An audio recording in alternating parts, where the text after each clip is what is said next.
போராளிகளின் செலக்டிவ் ஆவேசம்.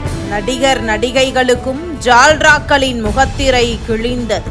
சம்பவம் வெளியானது. தமிழகத்தில் அடுத்தடுத்து அரங்கேறி வரும் கோரச் சம்பவங்கள் இங்கு சட்டம் ஒழுங்கு எந்த நிலையில் இருக்கிறது என்பதையும், தங்களை சமூக போராளிகள் என்று அழைத்துக் கொள்ளும் ஒரு கும்பலின் போலித்தனத்தையும் அப்பட்டமாக தோலுரித்து காட்டியிருக்கிறது. சிவகங்கையில் ஒரு விவாத நிகழ்ச்சியின் போதே நியூஸ் தமிழ் 24/7 செய்தியாளர் ராஜேஷ் அவர்கள் மீது திமுகவின் மாவட்ட துணை செயலாளர் சேங்கை மாறனின் ஆட்கள் நடத்திய தாக்குதல் ஊடக சுதந்திரத்தின் மீதான நேரடி தாக்குதலாகும்.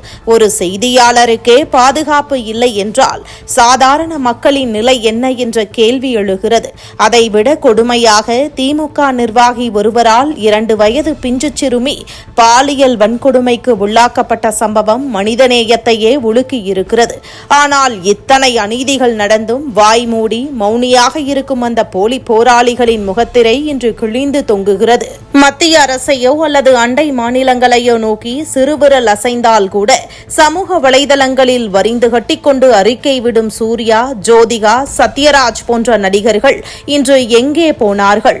திரையில் மட்டும் நீதியையும் நேர்மையையும் பேசி கோடிக்கணக்கில் சம்பாதிக்கும் இவர்கள் நிஜ வாழ்வில் ஒரு பிஞ்சு குழந்தை சிதைக்கப்பட்ட போது ஊமையாகி போனது ஏன்?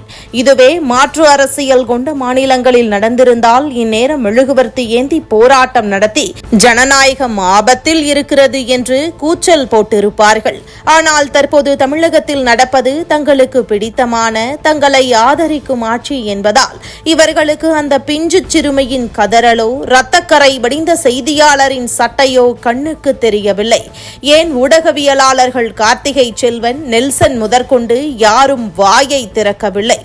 ஆட்சிக்கு வருவதற்கு முன்னால் ஒவ்வொரு கடையாக ஏறி மன்னிப்பு கேட்டுக் கொண்டிருந்த திமுகவினர் அதிகாரம் கைக்கு வந்ததும் தங்களின் பழைய வன்முறை முகத்தை காட்டத் தொடங்கிவிட்டனர்.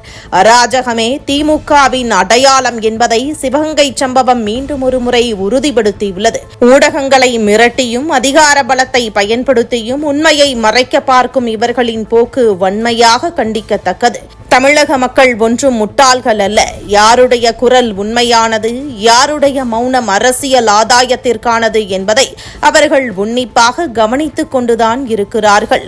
மக்களிடம் பணம் சம்பாதித்துவிட்டு மக்களின் துயரத்தின் போது மௌனம் காக்கும் இந்த நடிப்பு போராளிகளை தமிழகம் இனி ஒருபோதும் நம்பாது.